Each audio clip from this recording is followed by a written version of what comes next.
안녕하세요. 30대 여성입니다. 제가 이렇게 사연을 보내게 된 이유는 저희 시아버지 때문이에요. 시어머니도 아니고 신우도 아닌 시아버지 때문에 내가 이혼을 결심하게 될 줄은 상상도 못했어요. 시아버지가 그런 분이실 줄이야. 솔직히 시아버지 성격이 드세서 힘들어요. 막말을 하셔서 힘들어요. 뭐 그런 이야기야. 다른 분들의 사연에서도 종종 나오는 이야기잖아요. 하지만 저는 저희 아버님 같은 분은 정말이지 본 적도 들은 적도 없네요. 하긴 결국엔 남편이 제일 문제였습니다. 남편이라도 아버님으로부터 저를 보호해줬다면 제가 아버님을 안 보고 살면 안 보고 살았지 이혼까지는 생각하지 않았을 테니까요. 남편과 저는 성격이 많이 달라요. 두 사람 성격 중 누가 더 좋다 나쁘다를 떠나서 저는 주변 사람들의 눈치를 좀 보는 편이지요. 그렇다고 상대방한테 빌빌거리는 건 아니고 눈치껏 행동한다고 할까요? 짚고 넘어가야 할 일은 짚고 넘어가는 편이고요. 반면에 남편은 눈치가 없는 편이고 굳이 서로 불편한 상황은 만들어서 뭐하냐, 안 해도 될 말은 하지 말자는 식이지요. 제가 남편과 이혼하게 된 이유를 이야기하려면 일단 저에 대해서 설명을 해야 할 것 같아요. 제가 대학생일 때 저희 부모님께서는 음주운전 교통사고로 세상을 떠나셨습니다. 하지만 가해자를 탓하고 원망하고 슬퍼할 겨를도 없이 제가 처리해야 할 일들이 많았어요. 부모님께선 작은 식당을 운영하고 계셨는데 도무지 저 혼자 어떻게 할 수가 없어서 가게를 팔았습니다. 부모님이 생전에 고생하시면서 일구신 재산이라 생각하고 권리금까지 받아서 팔았습니다. 이 밖에도 아파트를 상속받게 되었고 얼마의 예적금 그리고 보험금도 좀 나왔어요. 이 과정에서 정말 상처가 되었던 건 친척들의 반응이었습니다. 원래도 친정 부모님과 친가 어른들의 사이가 좋지 않았기에 애시당초 그쪽에 기댈 생각도 기대도 전혀 없었거든요. 하지만 그런 막말까지 듣게 될 줄은 몰랐습니다. 작은 숙부라는 사람이 저더러 아주 돈독이 올랐다나 돈의 환장을 했냐던가 그러면서 욕심이 사나우면 벌 받는다고 그 돈 사촌동생들하고 좀 나눠 쓰랍니다.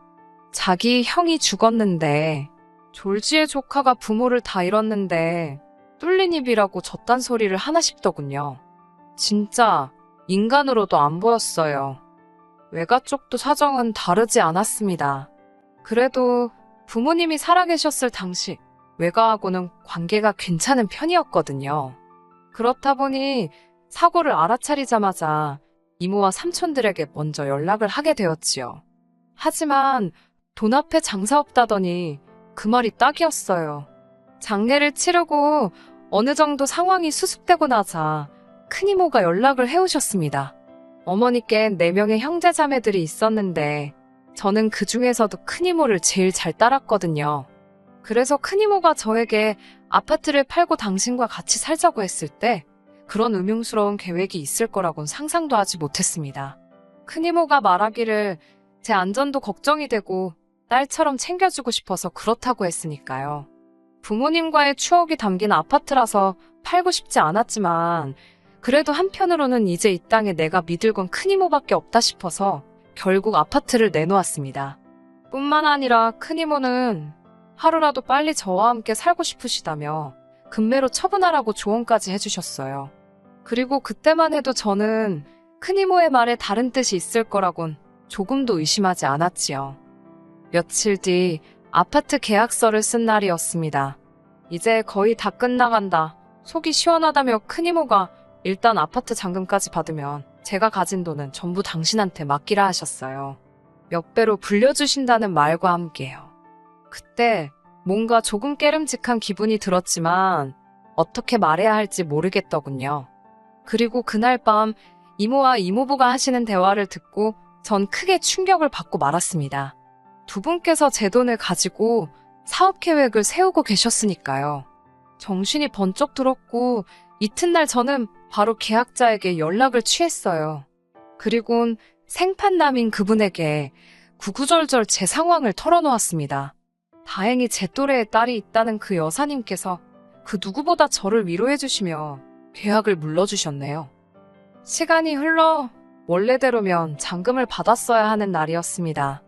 이른 아침부터 몇 시에 부동산에 가냐며 같이 가자고 연락을 해온 큰 이모에게 곰곰이 생각해봤는데 역시나 아파트는 안 팔고 싶다고, 그리고 돈 관리도 제가 알아서 하겠다고 말씀드렸습니다.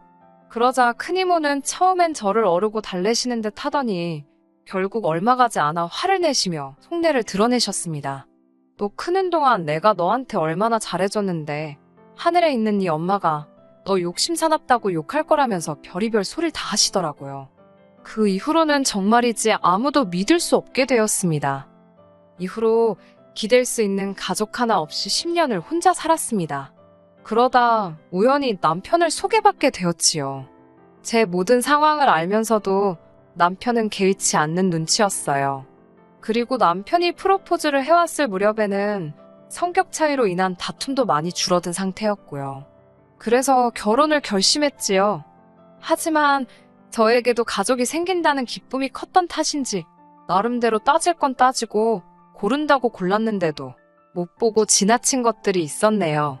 결국 이렇게 이혼을 하게 된 걸 보면 제가 헛똑똑이었나 봐요. 아무래도 친정이 없다 보니 상견례는 따로 하지 않았습니다. 상견례에 나서주실 어른들이 없다는 걸 시부모님께서 이해해 주셨어요. 결혼식이나 혼수, 예당 같은 경우 제가 부모님이 물려주신 집에서 살고 있었는데 위치 자체가 저나 남편 직장에서 그다지 멀지 않아서 남편이 들어와서 살기로 했습니다. 혼수를 해봤자 이미 집에 기본적인 가구 과자는 다 갖춰져 있었기에 남편이 크게 돈 쓸 게 없었어요. 하지만 예단은 생략하기가 어려웠습니다. 주변 지인들이 그래도 네가 해가는 게 많은데 무슨 예단까지 해가냐고 한마디씩 하긴 해줬지만 당시만 해도 솔직히 저 말이지요. 시부모님과 정말 잘 지내고 싶었습니다. 저희 부모님이다 생각하고 잘해드리고 싶었고 정말 딸 같은 며느리가 되고 싶었습니다. 잘 보여서 예쁨 많이 받고 사랑도 많이 받고 싶었네요. 그래서 예단으로 두 분께 명품 시계 해드렸습니다. 이후로도 이틀에 한 번씩 전화드리고 옷 사드리고 한 달에 30만 원씩 용돈 드리고 명절과 아버님 생신 때 또 따로 50만 원씩 챙겨드렸어요. 제 딴에는 정말 최선을 다했습니다. 하지만 시부모님을 만족시켜드리는 건 제가 생각한 것보다 훨씬 힘들고 서러웠습니다. 그간 제가 겪은 일들을 하나하나 열거하자면 3일 밤을 꼬박 지새도 모자랄 판이지요. 그러니 이혼을 결심하게 된 결정적인 사건만 털어놓겠습니다. 솔직히 식을 올린 이후로 어머님 아버님을 직접 겪어본 결과 다른 분들과 크게 다를 것도 없다는 건 알아차렸습니다. 그래서인지 딸 같은 며느리가 되겠다는 제 다짐이랄까요? 그 마음가짐도 조금씩 사라져가고 있었지요. 그러다 식을 올린 지 6개월 만에 정말 어처구니 없고 실망스러운 사실을 알게 되었습니다. 그전부터 항상 의아했던 것이 아버님께서는 평생을 택시 운전사로 돈을 버셨다 들었거든요. 그러나 단 한 번도 아버님이 운전하시는 모습을 보질 못했습니다. 차가 없으신 것도 아니었어요. 그래서 언젠가 아버님께 아버님은 운전하시는 걸 안 좋아하시나 보다고 운을 띄웠습니다. 그러자 아버님께선 멍청한 놈들 때문에 발이 묶였다며 갑자기 짜증을 내셨습니다. 솔직히 그땐 그 말뜻을 정확히 이해하지 못했는데 저희 아버님 성격이 워낙에 불같으셔서 또 묻기도 그렇고 그냥 그러려니 했네요. 사건이 벌어졌던 날은 아버님 생신이라서 시댁에서 점심을 다 같이 먹었습니다. 어머님께서 며느리 솜씨 좀 보자고 하셔서 얼결에 제가 준비하게 되었어요. 사실 남편 말로는 생신에는 항상 외식을 했다고 해서 올해도 당연히 외식을 할 줄 알았거든요. 아무튼 어머님께선 미역국을 비롯한 몇 가지 음식 목록을 정해주셨어요. 그리고는 추가로 아버님께서 갈비찜을 좋아하시니 며칠 두고 먹게 양 좀 넉넉히 그리고 꼭 칸으로 준비하라셨습니다. 물론 상차림에 들어간 비용은 전부 저희 생활비로 부담해야 했고요. 그래서 생신 선물로는 요새 유행한다는 용돈 박스에 10,000원짜리로 50만 원만 채워 넣었습니다. 하지만 유감스럽게도 50만 원도 제 딴에는 쓴다고 쓴 건데 좋은 소리는 못 들었네요. 아버님께선 이게 다 5만 원짜리였으면 얼마나 좋았겠냐며 오히려 핀잔을 주셨거든요. 아버님은 생신상에 들어간 제 노력과 시간, 그리고 비용은 안중에도 없으신 눈치였습니다. 순간 파스가 덕지덕지 붙은 제 손목을 보니 눈물이 왈칵 쏟아지더라고요. 그러자 아버님께선 저더러 갑자기 왜 재수없게 남의 생일상 앞에서 울고 난리냐며 밥맛 떨어진답니다. 그러더니 앞에 놓인 생신상을 냅다 발로 차시고는 술이나 드시러 가셔야겠다며 자리를 일어나셨어요. 화장실로 향하시던 아버님께서 남편에게 가서 차 시동 걸라고 그러시는 게 들렸습니다. 하지만 이미 남편이나 아버님이나 식사를 하는 동안 막걸리와 소주를 꽤나 마신 상태였기에 둘 중 누구도 운전을 하면 안 되는 상황이었지요. 저는 남편에게 운전을 지금 어떻게 하냐고 안 된다고 막았습니다. 아버님께도 저 때문에 그러신 거면 저는 근처 카페라도 가 있을 테니 집에서 드시라고 말씀드렸지요. 그러자 아버님께선 진짜 저 때문에 술맛 떨어진다며 어떻게 시애비 비위도 하나 못 맞추냐입니다. 며느리가 좀 아버님하고 달라붙고 아양도 떨고 그래야 되는데 진짜 별로랍니다. 그러더니 남편더러 빨리 가서 시동 안 걸고 뭐하냐고 소리를 빽 지르시더라고요. 남편도 안 되겠다 싶었는지 주섬주섬 옷을 챙겨 입고는 현관을 나서는 거예요. 아버님의 막말도 그렇고 하란다고 하는 남편도 바보 같아서 우라가 치밀더라고요. 결국 제가 안 된다고 뛰어나가 그 둘을 가로막았습니다. 아버님, 지금 제 남편 음주운전 시키시려는 거냐고, 제정신이시냐고 소리를 질렀어요. 남편한테도 미쳤냐고 하란다고 하냐고 악을 썼고요. 그리고는 아버님께 그렇게 하셔야겠음 직접 운전해서 가시든지 마시든지 하시라 했네요. 아버님께선 저를 무섭게 노려보시곤 차에 올라타시려 했고 그 순간 남편이 아버지 지금 운전하시면 안 된다고 소리를 치더라고요. 그리고는 어머님더러 빨리 아버지 좀 잡으시라고 소리를 질렀어요. 그런 남편의 모습은 처음이었기에 정말 깜짝 놀랐지요. 어머님께서도 당신 지금 운전하면 잡혀간다며 아버님을 붙잡고 늘어지셨습니다. 아버님께서는 어머님에게 쌍욕을 하시면서 이거 놓으라고 당신 마음대로 술도 못 먹으러 가냐면서 아주 난리도 아니었지요. 그러자 남편도 아버지 지금 무면허나 마찬가지시라고 이번에도 하시면 진짜 큰일 난다고. 결국 한바탕 소동이 있고 나서야 아버님은 누구한테 하시는 건지도 알 수 없는 욕지거리를 내뱉으시며 집 안으로 들어가셨습니다. 저와 남편도 진땀을 뺐고 대리운전을 불러서 집에 오게 되었지요. 집에 도착하자마자 남편에게 아까 했던 이야기가 다 뭐냐고 물었습니다. 아버님께서 왜 지금 운전을 하시면 안 되냐고 무면허라니 그게 무슨 이야기였냐고 물었어요. 남편은 귀찮다는 듯이 음주운전 2번 하다 걸렸다고 대꾸를 하다가 아차 싶었는지 입을 다물더라고요. 그럴만도 했지요. 남편은 저희 부모님이 왜 돌아가셨는지도 잘 알고 있었고 그래서 제가 음주운전하는 사람은 인간 취급도 안 한다는 것도 너무 잘 알고 있었으니까요. 저는 어이가 없어서 왜 그 이야기를 이제 하냐고 결혼 전에 왜 안 했냐고 물었습니다. 그러자 남편은 제가 이렇게 나올 거 뻔히 아는데 못하러 하냐입니다. 모르는 게 약이라면서 네가 나랑 살지 우리 아버지랑 살 건 아니었잖아라고 덧붙이는 남편을 보고 있자니 열이 뻗치더라고요. 그렇지만 그때만 해도 진짜 아버님 상종 못하겠다 생각했지 남편이 날 속였으니 이혼해야겠다. 그런 생각은 하지 않았습니다. 하지만 이튿날 일요일 아침이었습니다.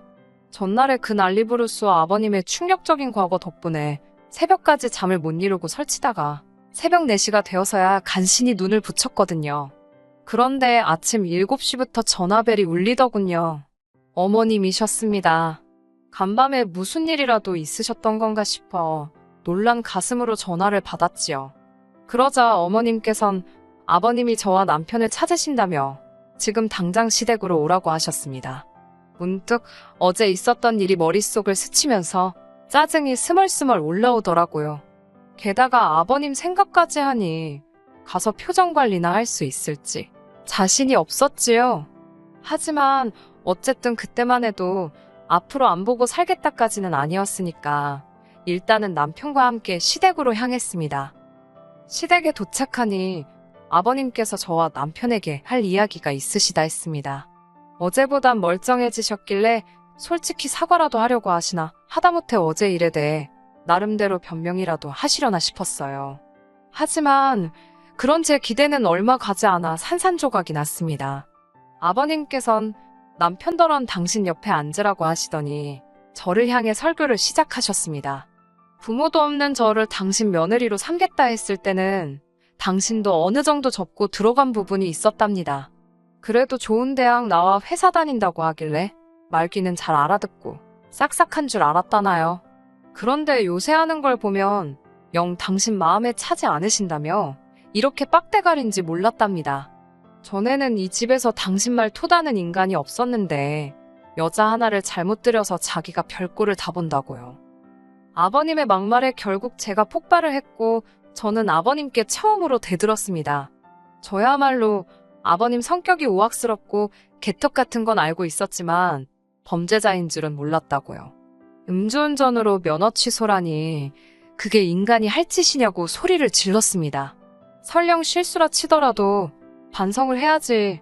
어제 그냥 운전하시게 둘 걸 그랬다고. 그래서 경찰 불러서 쇠고랑차게 만들었어야 한다고 악을 썼어요. 그러자 남편이 저더러 미쳤냐길래 진짜 미친 게 어떤 건지 보여줄 거냐고 소리를 지르고는 부엌으로 향했습니다. 제가 김치통에 바리바리 해왔던 갈비찜이 냉장고 안에 있었거든요. 그걸 끄집어내서는 뚜껑 열고 거실 바닥에 던졌습니다. 그 갈색 김치통 아시지요? 덕분에 거실 바닥에는 온통 갈비찜 양념의 기름기가. 그러자 어머님께선 저더러 완전히 돌았냐고 아버님 앞에서 이게 무슨 행패냐며 저더러 빨리 죄송하다고 그러랍니다. 한 번도 저한테 따뜻하게 며느리라고 불러주신 적 없으신, 늘 저에게 야, 너 라고 부르시던 어머님이셨어요. 그동안 서러웠던 일들이 전부 한 번에 터져나오는 기분이었습니다. 남편이란 자식도 저를 붙들고는 한다는 소리가 자기 아버지 성질 몰라서 그러냐며 어떻게 뒷감당을 하려고 이러냐입니다. 빨리 지금이라도 싹싹 빌라대요. 그런 남편에게 넌 네 앞가림이나 잘하고 이제 집에 들어올 생각은 하지 말라 했습니다. 막말로 우리 부모님은 네 애비 같은 인간 때문에 돌아가신 거라고 쪽팔린 줄 알고 미안한 줄 알라고요. 이후로는 뭐 구구절절 이야기할 필요도 없겠네요. 남편이랑 깔끔하게 갈라섰습니다. 염치도 없고 낯짝 두꺼운 남편이란 작작해서 제 아파트는 물론이고 5만 가지를 다 탐을 내더라고요. 제가 먼저 이혼하자고 했으니 위자료를 줘야 한다나요? 네 하고 싶은 대로 하라고 했습니다.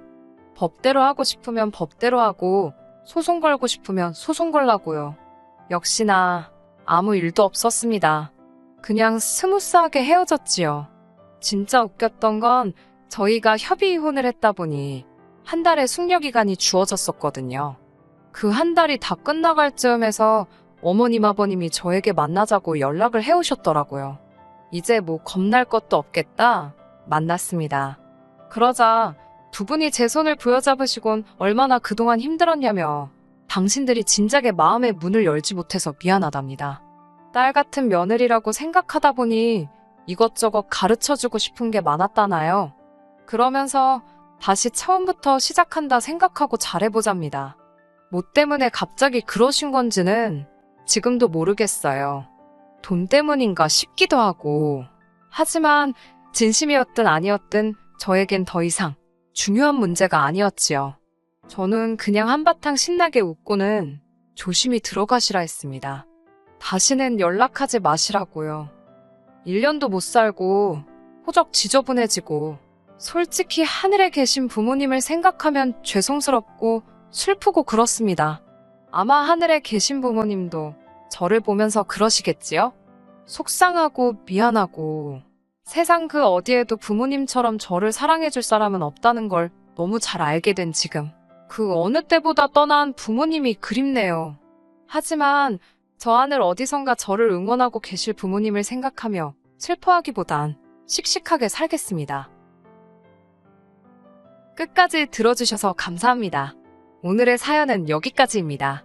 구독과 좋아요, 알람 설정 부탁드리고 더 좋은 사연으로 다시 찾아뵙겠습니다. 감사합니다.